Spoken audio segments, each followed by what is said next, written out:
سب سے پہلے تو بہت شکریہ اس طرح کا. میں پہلی دفعہ آیا ہوں لیکن مجھے بہت اچھا لگا یہاں آ کے, اور میں کوشش کروں گا کہ اس طرح کے آپ جو سیمینار کرتے ہیں اس میں میں آئندہ بھی شامل ہوتا رہوں. آپ کی سب حضرات کی گفتگو سے بہت کچھ سیکھنے کا موقع ملا. اب پہلے میں آپ کے سوال کا جواب دے دوں کہ مقامی زبانوں میں اب اتفاق کی یہ بات ہے کہ اب سندھی پہ بات کرنے سے پہلے میں کچھ یہ بتلا دوں کہ آپ نے کہا کہ مجھے سندھی کا درک ہے تھوڑا بہت. اب میرے ساتھ مسئلہ یہ ہے کہ لوگ سمجھتے ہیں کہ میں اہل زبان ہوں کیونکہ ہم نے گھر میں اردو بولی, لیکن نہ میرے باپ کی زبان اردو نہ میری ماں کی زبان اردو. میرے والد کی زبان گجراتی, ہی از فرام گجرات, وہ انڈیا والا گجرات جو ہے وہاں سے مائگریٹ کر کے پاکستان آئے. وہ ہی از 92 ناؤ, 92 سال کے ہیں, کراچی میں رہتے ہیں. ان کی زبان گجراتی. میری والدہ کی زبان ترکی, وہ ان کی والدہ ترکی سے مائگریٹ کر کے آئی تھی. تو اب دونوں وہ کہتے ہیں زبانیں یار من ترکی و من ترکی نمی دانم. وہ والد صاحب کو ترکی نہیں آتی تھی اور والدہ کو گجراتی نہیں آتی تھی, تو وی اینڈڈ اپ اسپیکنگ اردو گھر میں. تو اب کیا آپ مجھے اہل زبان کہیں گے یا کیا کہیں گے؟ جس طرح بول رہے ہیں تو مطلب اس پوائنٹ یہ ہے کہ زبان بن جاتی ہے. تو اب ایک نیا بھی نہیں اب اتنا تصور کہ پہلے جو مادری زبان یا نیٹو لینگویج کا جو کانسیپٹ تھا وہ اب ذرا تبدیل ہو کے اب یہ کہا جاتا ہے کہ جی فرسٹ لینگویج کیا ہے آپ کی. اور فرسٹ لینگویج سے مطلب یہ ہوتا ہے کہ جس زبان کا آپ کو سب سے زیادہ ایکسپوجر ہو وہ آپ کی فرسٹ لینگویج ہوتی ہے, جس میں آپ کو سب سے زیادہ عبور ہو. مثلا یہ کہ میرے بچے جو ہیں ان کو اردو اتنی اچھی نہیں آتی جتنی انگریزی آتی ہے, کیونکہ وہ انگریزی اسکولوں میں پڑھے. اور میرا خیال ہے یہاں زیادہ تر لوگوں کا یہی حال ہوگا کہ ان کے بچے جو انگریزی اسکولوں میں جاتے ہیں, انگلش میڈیم اسکول میں, وہ پنجابی یا اردو اتنی نہیں جانتے جتنی کہ وہ انگریزی جانتے ہیں. تو اب ان کی فرسٹ لینگویج جو ہے وہ انگریزی ہے. تو اب ان کی زبان کی جو زبان پر عبور یا زبان کی جو پروفیشنسی ہے اس کا فیصلہ اس پر نہیں ہوگا کہ ان کی مادری زبان کیا ہے, کیونکہ ہو سکتا ہے کہ ان کی مادری زبان پنجابی ہو لیکن وہ پنجابی انہیں آتی ہی نہ ہو.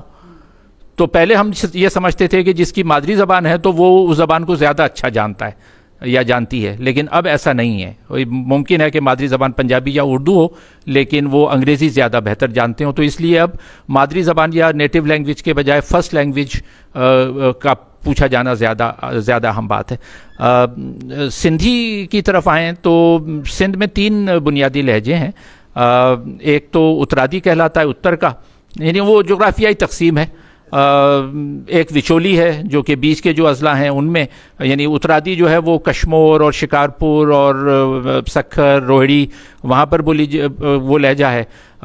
وچولی جو ہے وہ آپ کا نواب شاہ اور اس طرح کا جی نواب شاہ اور اس کے آس پاس کے علاقوں میں. اور لاڑ جو ہے وہ لاڑ کا علاقہ کہلاتا ہے, بدین اور ٹھٹا اور یہ سارا علاقہ لاڑ کا ہے. تو یہ 3 بنیادی سندھی میں وہ لہجے کہے جاتے ہیں. لیکن اب خود لہجے کے بارے میں بھی تھوڑا سا کنفیوژن ہے کہ لہجہ اب انگریزی میں 2 استعمال ہوتے ہیں نا, ایکسنٹ اور ڈائلیکٹ.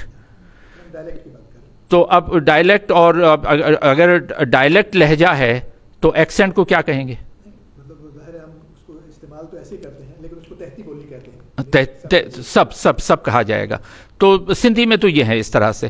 اچھا, آپ تلفظ کی جو بات ہے, تلفظ میں میرا یہ خیال ہے, آپ نے سب جو باتیں کی ان سب سے مجھے مکمل اتفاق ہے, کیونکہ سب نے ملتی جلتی ہی باتیں کی ہیں کہ ہمیں اتنا ریجڈ نہیں ہونا چاہیے تلفظ کے بارے میں. لیکن کچھ مواقع ایسے ہوتے ہیں جیسے آپ نے کہا کہ جہاں پر یہ کھلتا ہے کہ اگر کوئی چیف جسٹس آپ کا وخت اور درخت بول رہا ہے کہ میں درخت پہ چڑھ گیا, تو اب کیا ہم اس کو قبول کریں گے یا ہم کہیں گے بھائی درخت نہیں ہوتا ہے یہ درخت ہوتا ہے؟ تو اب عام لوگوں کے ساتھ گفتگو میں تو ظاہر ہے ہم ان چیزوں کو نظر انداز کر دیں گے, لیکن بعض جگہوں پہ ہم اس کو نظر انداز نہیں بھی کر سکتے اور کرنا بھی نہیں چاہیے.